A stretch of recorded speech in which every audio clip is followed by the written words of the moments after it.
дар асри 21 ки онро асри иттилоот ва технология меноманд, илму дониш ба унсури асосии тараққиёти иҷтимоӣ, иқтисодӣ ва сиёсӣ табдил ёфтааст. рушди илми ҳуқуқшиносӣ ҳамчун яке аз соҳаҳои калидии илмҳои иҷтимоӣ на танҳо барои танзими муносибатҳои ҷамъиятӣ, балки барои таъмини волояти қонун ва таҳкими давлати ҳуқуқбунёд аҳамияти бунёдӣ дорад.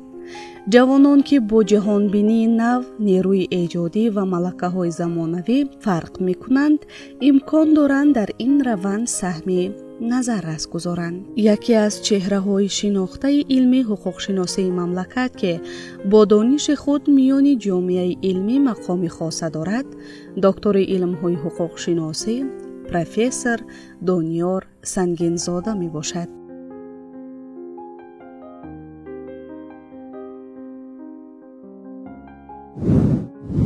дониёр Сангинзода 15 апрели соли 1985 дар ноҳияи Варзоб ба дунё омада, аз овони кӯдакӣ ба донишандозӣ майл дошт. зиндагии ӯ намунаи равшани шахсияти худсохтаест ки бо сайъу талош, ахлоқи корӣ ва эҳсоси масъулияти баланди шаҳрвандӣ ба сатҳи олии илмӣ расидааст. пас аз хатми мактаби миёна, дониёр Сангинзода таҳсилро дар факултети ҳуқуқшиносии Донишгоҳи миллии Тоҷикистон идома дода, онро бо дипломи аъло ба поён расонидааст. пас аз хатм ҳамчун ассистенти кафедраи ҳуқуқи соҳибкорӣ ва тиҷорат ба фаъолият шурӯъ намуд ки ин қадам оғози роҳи дарози илмии ӯ ба ҳисоб мерафт.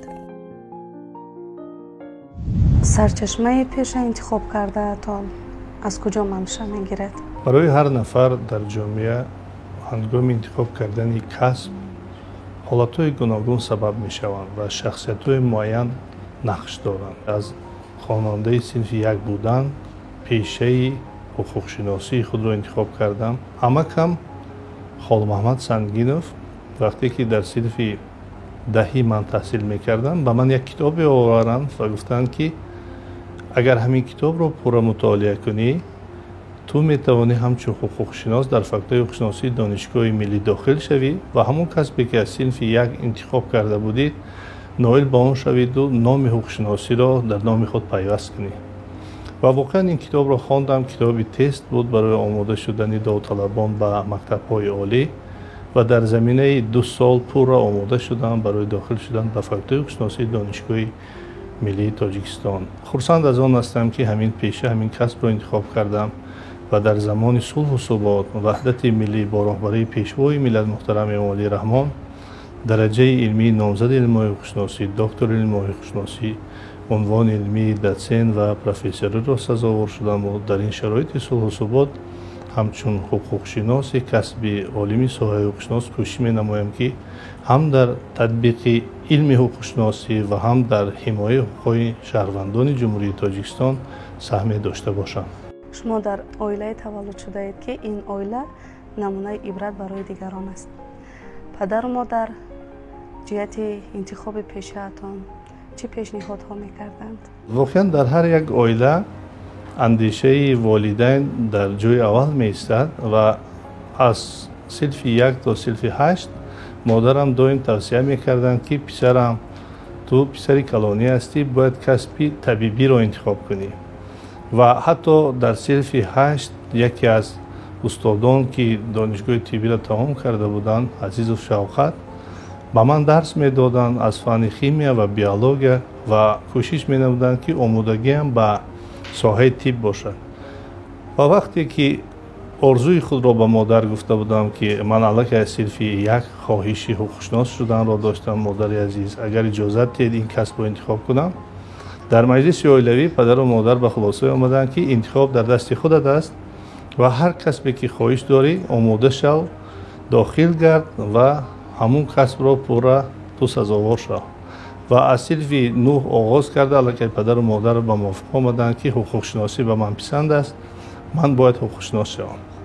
хурсандиовар он аст ки вақте ки ман ба факултаи ҳуқуқшиносии Донишгоҳи миллӣ дохил шудам, бародаронам ин касбро дӯст доштанд ва онҳо низ ба ҳамин факултети ҳуқуқшиносӣ дохил шуданд моро дар ноҳияи варзоб ҳамчун оилаи ҳуқуқшиносон муаррифӣ мекунанд ва тарбияи дурусти падар ва модар буд ки дар 25-мин солгарди истиқлолияти давлатӣ дар ноҳияи варзоб сазовори ҷойи аввал ҳамчун оилаи намунавӣ шудем ва падару модар саҳми беназир дар тарбияи мо ҳамчун фарзанд ва ҳамчун ҳуқуқшинос доранд. Чунки вақте ки ман интихоби худро гуфтам, онҳо розигӣ доданд.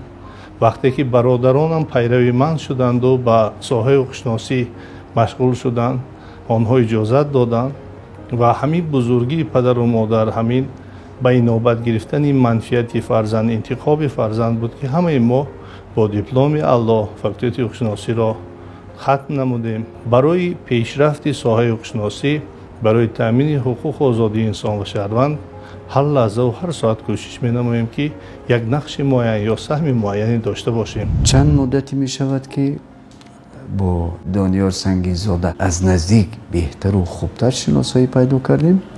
он ҳам тавассути анамон хиратмандие ки дар ин шахсият дида мешавад. яке аз бузургтарин бузургони мо устод Абу Абдуллои Рӯдаки мегӯянд ин ҷаҳонро нигар ба чашми хирад, не бадон чашкандару нигарӣ. воқеан анами хираде ки устод Рӯдаки бузургон онро тавсиф карданду тасвир намуданд, имрӯз дар ҷавонони кишвари мо, аз ҷумла дар ин ҷавоне ки дар мо ҳам ба ҳайси муовин кор мекунанд, хиратмандӣ дида мешавад. хусусан барои каминам ки бештар бо масоили муаррифии Тоҷикистон ба тамоми кишварҳои ҷаҳон бештар кор мекунем ҳамчун мутахассиси соҳа.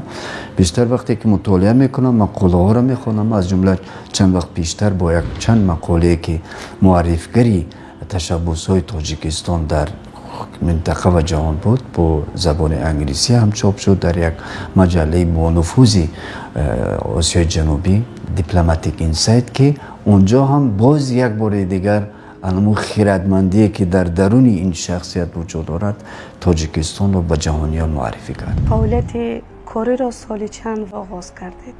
ташаккури зиёд. воқеан вақте ки соли 2007 факултати ҳуқуқшиносиро ман хатм намудам, ба ман ду ҷои кор ҳамчун интихоб пешниҳод шуд. яке ба прокуратураи генералии ҷумҳурии Тоҷикистон ки дар он вақт прокурори генералии Бобуҷон Бобухонов раиси комиссияи имтиҳони давлатӣ буданд ва худашон 12 нафарро интихоб карданд ки онҳо минбаъд бояд дар мақомоти прокуратура ба кор қабул карда шаванд.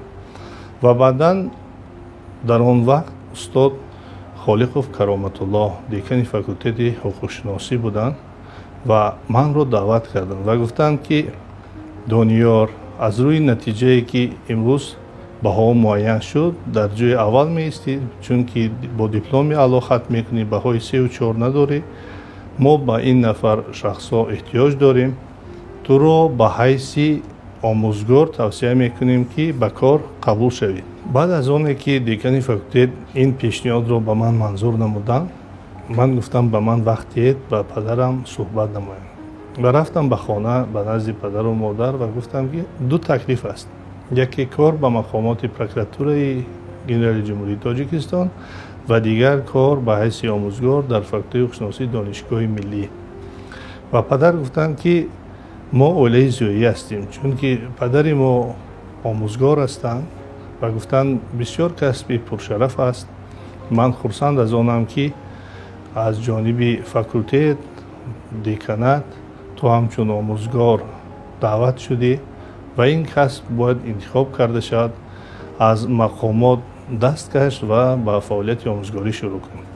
ва ман омадам назди декани факултет, розигии худро баён кардам ва ба ҳайси ассистенти кафедраи ҳуқуқи соҳибкорӣ ва тиҷорати факултаи ҳуқуқшиносии Донишгоҳи Миллии Тоҷикистон ба кор қабул гардидам.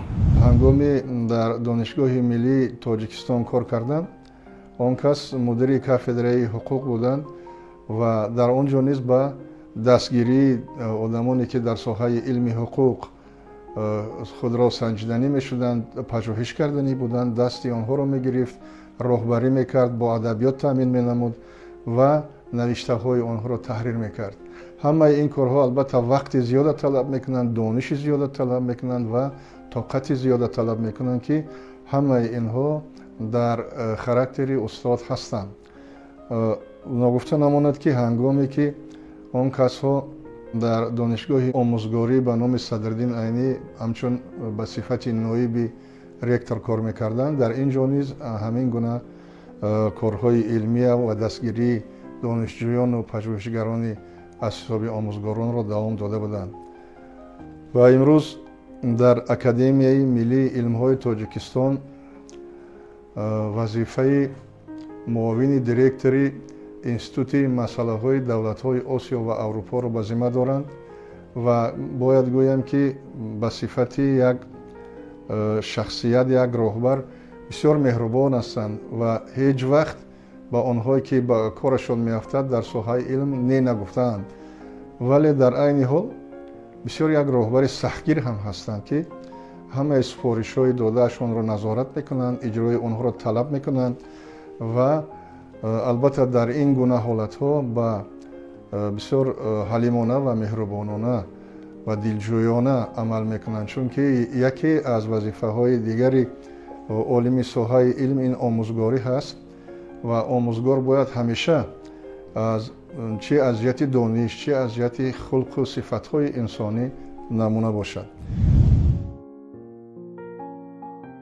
дар маҷмӯъ Дониёр Сангинзода муаллифи зиёда аз 200 мақолаи илмӣ, 11 китоби дарсӣ, 10 монография, 37 воситаи таълимӣ мебошад ки бисёре аз онҳо ба забонҳои тоҷикӣ, русӣ ва англисӣ интишор шудаанд. Ин ҳама баёнгари ҷаҳони андешаи фарох ва ҷаҳонбинии васеъи ӯст.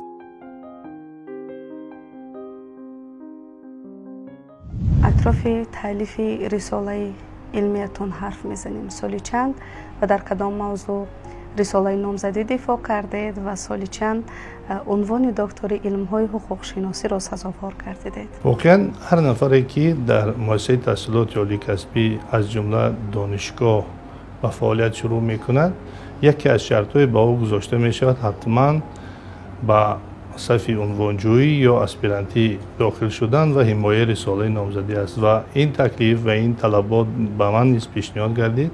соли 2008 ҳамчун аспиранти шуъбаи ғоибонаи факултаи ҳуқуқшиносӣ худро ба қайд гирифтам.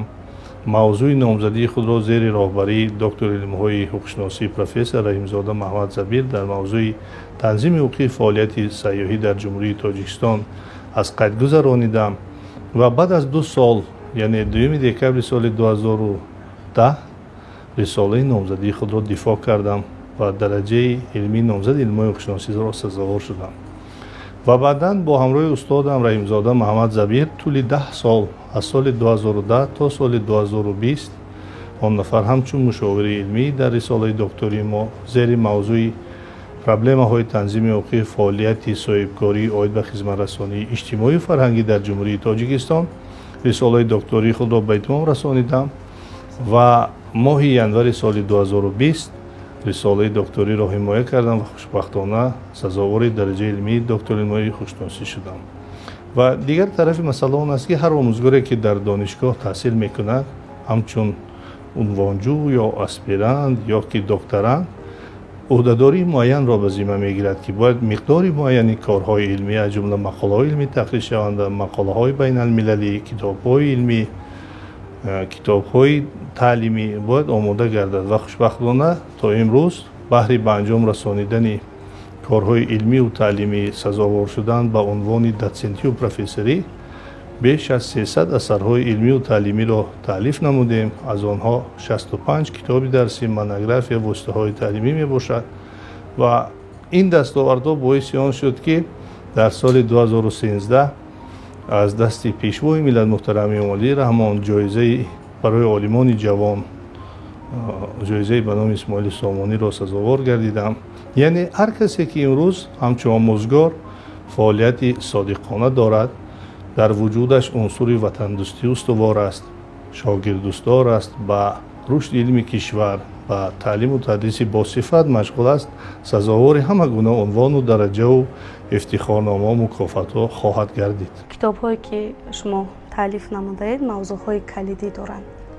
барои таълифи як китоб чӣ қадар вақти шумо сарф мешавад? агар имрӯз мо ҳамчун ҳуқуқшунос аз ҷумла олими соҳаи ҳуқуқшиносӣ сухан намоем, дар илми ҳуқуқшиносӣ соҳаҳои гуногуне ҷой доранд.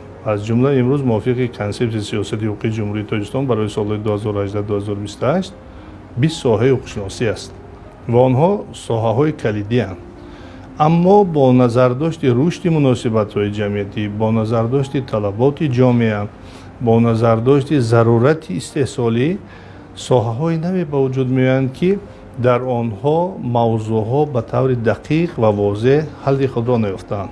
масалан китобе ки шумо дар даст доштед ҳуқуқи ҳисоббароваркунии ҷумҳурии Тоҷикистон аст ва дар зер соҳаи ҳуқуқи молия он дохил мешавад, чунки ҳуқуқи молия ҳамчун соҳаи мустақил қабул шудааст, эътироф шудааст ва ин барои он равона шудааст, ки дар низоми ҳисоббароваркунии кишвар ҷанбаҳои ҳуқуқӣ бояд мавриди таҳлил қарор дода шаванд. ҳуқуқшиноси оянда ки донишгоҳро хатм мекунад бояд аз нозукиҳои ҳисоббароваркунӣ аз нигоҳи ҳуқуқӣ бархурдор шавад ва ҳамин зерсоҳа ҳамчун китоб воситаи таълимӣ пешниҳод гардид.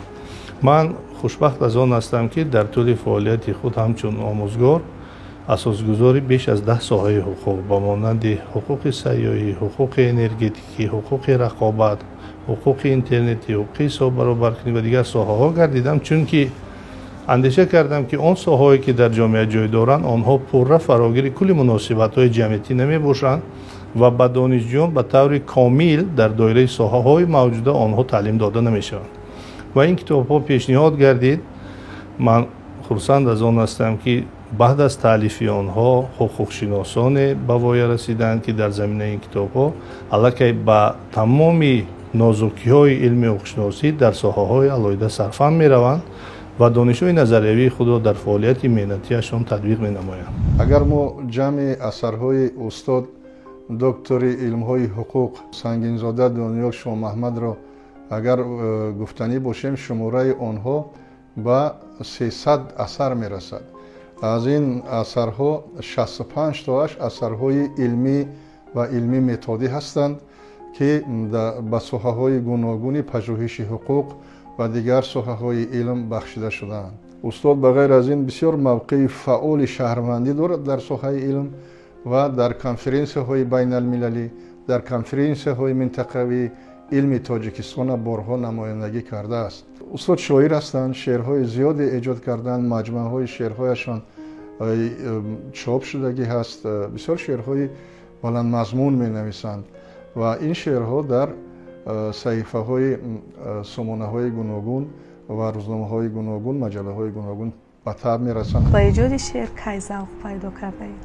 дар оилаи мо бобоямон Қурбон Сангинӣ муаллифи 8 китоби шеърӣ ҳастанд ва падарамон Сангину Шоҳмаҳмад низ дар ҳаҷми 1 китоб шеърҳои худро таълиф намуданд ва ҳамун ирсият ба мо низ таъсир кард, ки хушбахтона то имрӯз 3 китоби шеърии худро аз чоп баровардем. он фарогири мавзӯъҳои сиёсӣ, мавзӯъҳои лирикӣ ва ватандӯстӣ аст. илҳоми шоирӣ ба андешаи ман дар ҳолате ба вуҷуд меояд, ки аз дастовардҳои кишвари худ бархурдор мешавӣ, аз онҳо дидан мекунӣ ва хурсандии худро дар шакли назм ифода менамоӣ. масалан дар яке аз шеърҳо ман баён менамоям, ки ин фазои сулҳу ваҳдат роҳати инсон буд, пешрафти кори мо аз покии виҷдон буд.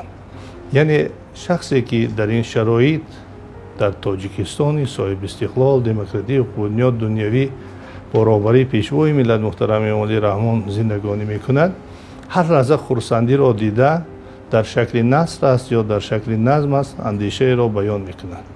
ва пок будани виҷдони инсон далолати он аст, ки дар ҳама кору фаъолият баракатеро ба даст меорад. масалан дар фаъолияти меҳнатӣ ҳам бошад, аз рӯи адолат, поквиҷдонӣ, қонуният нафаре кору фаъолият мекунад, музди меҳнатӣ ҳалол мегирад, обрӯи хоса дар байни ҳамкоронро ба даст овардааст ва ӯ метавонад барои рушди ҳамун корхона самгузор бошад. пас шеърҳои мо низ аз ҳодисаҳои ҳаётӣ, ҳолатҳои хурсандӣ, дидани пешрафту дастовардҳои Тоҷикистон аст ва хурсанд аз он ҳастам, ки воқеан ҳамчун як тоҷик, шаҳрванди Тоҷикистон дар шароити сулҳу субот имрӯз зиндагонӣ дорем. Тоҷикистон баробари пешвои миллат дар сатҳи дохилӣ ба кулли дастовардҳо ноил шуд, дар сатҳи байналмилал ҳамчун кишвари ташаббускор шинохта шуд و ما تاجیکان را، شهروندان تاجیکستان را 193 دولت دنیا که عضو سازمان ملل متحد هستند میشناسند. 57 تشکیلات بین المللی امروز ما را همچون اعضای خود کردند. 180 دولت دنیا با ما رابطه های دیپلماتی و سیاسی دارند و 14 قطعنامه سازمان ملل متحد با تشبث تاجیکستان برابری پیشوای ملت قبول شده است که یک معیار بین المللی رشد دهنده کل مناسبت های جمعیتی را افاده می کنند.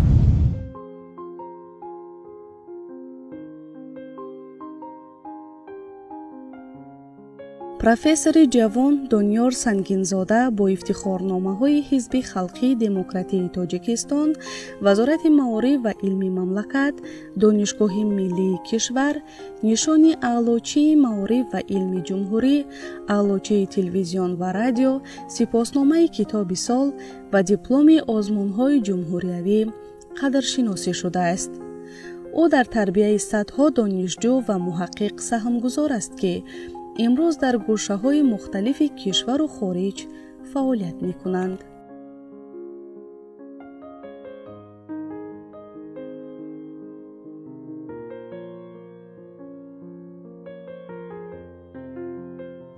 تاجیکستان صاحب استقلال را با دستاوردهای علمی در کدام مملکت‌ها معرفی کرده اید؟ در زمان فعالیت همچون آموزگار، همچون عالم حقوق‌شناس در بیش از 10 دولت دنیا در کنفرانس‌های بین المللی شرکت ورزیدند و آنها فدراسیون روسیه، قزاقستان، قرقیزستان، ازبکستان، بلغاریا، چین و دولت‌های دیگر میباشند که کوشش نمودند علم حقوق شناسی را با زبان تاجیکی، روسی و انگلیسی در آنجا معرفی سازم، از دستاوردهای علمی تاجیک آنها را برخوردار کنم و رابطه علمی همکاری بین المللی را همچون یک واسطه علاقمند کننده عالمان پیوند نمایم. در برابر این کتاب‌های من که با زبان تاجیکی، روسی، انگلیسی و فارسی چاپ شده است، آنها در دولت‌های علیحده چاپ گردیدند و آنها باعث معرفی علم تاجیک از جمله علم حقوق شناسی گردیدند که چندین مراتب از همون دولت‌هایی که چاپ گردیدند به من درخواست شد که اجازت بازنشر کتاب‌ها داده شود، حق مؤلفی داده شد و خرسند از آنم که امروز میتوانم همچون یک تاجیک عالم ساحه حقوق‌شناسی برای پیوند نمودن رابطه بین عالمان حقوق‌شناس، برای رشد نمودن علم حقوق‌شناسی و معرفی علم حقوق‌شناسی در سطح بین المللی سهمگذار باشم. مقاله های علمی شما در مجله های بانفوذ سکوپوس و وب آف ساینس به چاپ رسیدند. خب میگفتید این مقاله ها چگونه به این مجله ها راه یافتند؟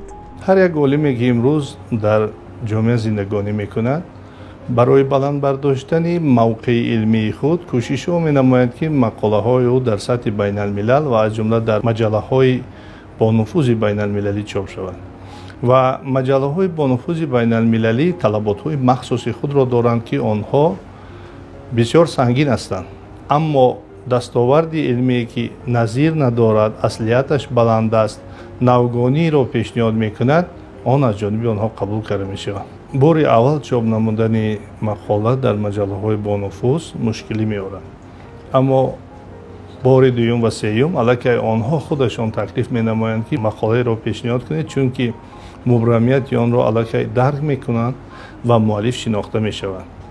برای همین کوشش می نماییم که زیادتر چاپ نماییم، دستاوردهای علمی تاجیک را معرفی کنیم، عالمان با عالمان دیگر رابطه استوار نماییم و علم حقوق شناسی را همچون علمی پیشرفت در سطح بین المللی ما توانیم که نشان دهیم.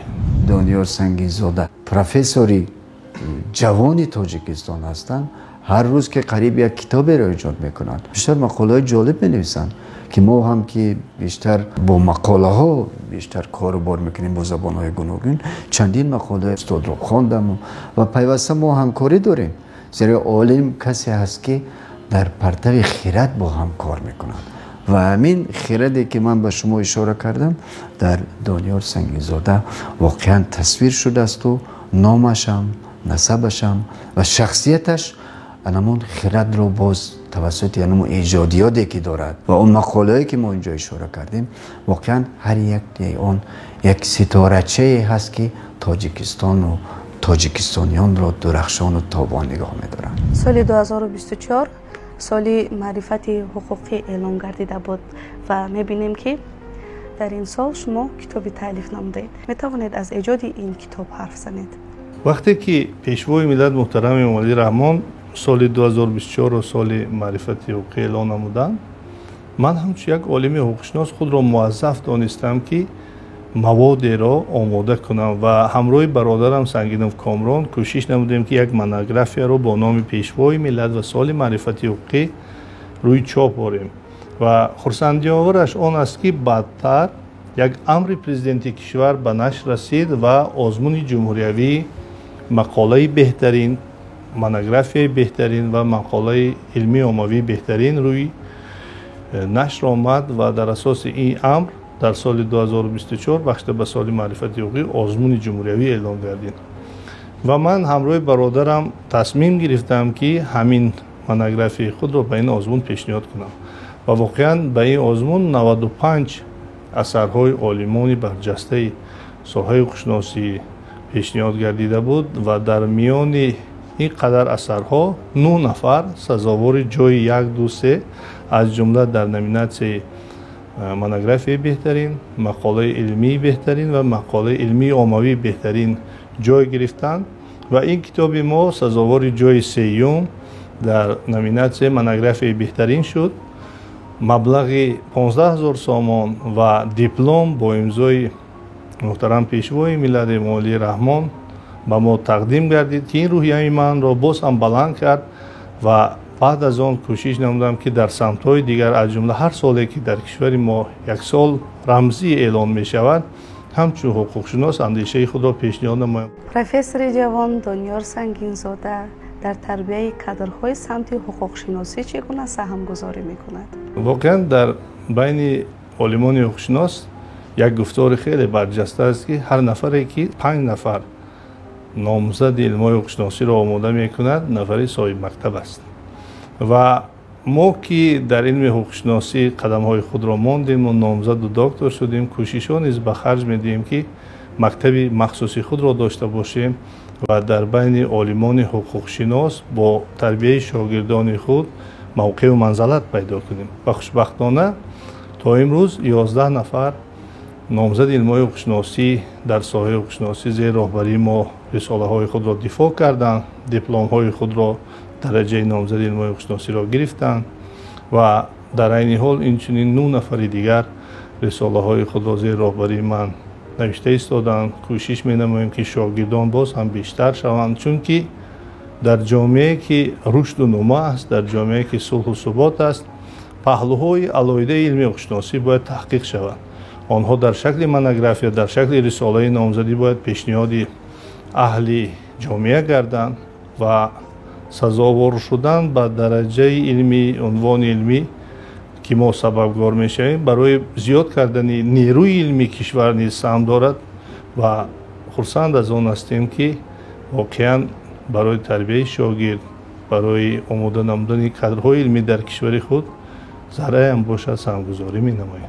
همچون استاد و شاگرد ما از سال 2017 کار علمی خود را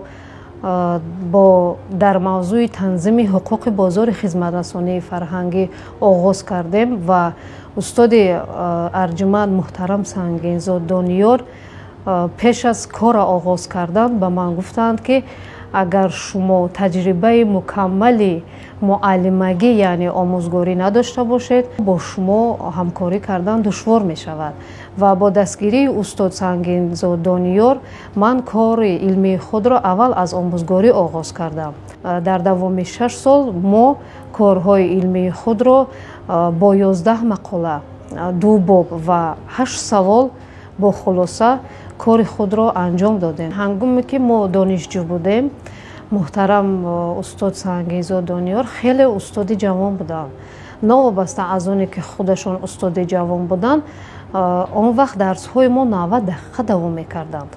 90 دقیقه یک درسی ما دوام میکرد. همه استاد бе ягон варақ бе ягон китоб лексияи худро оғоз мекарданд.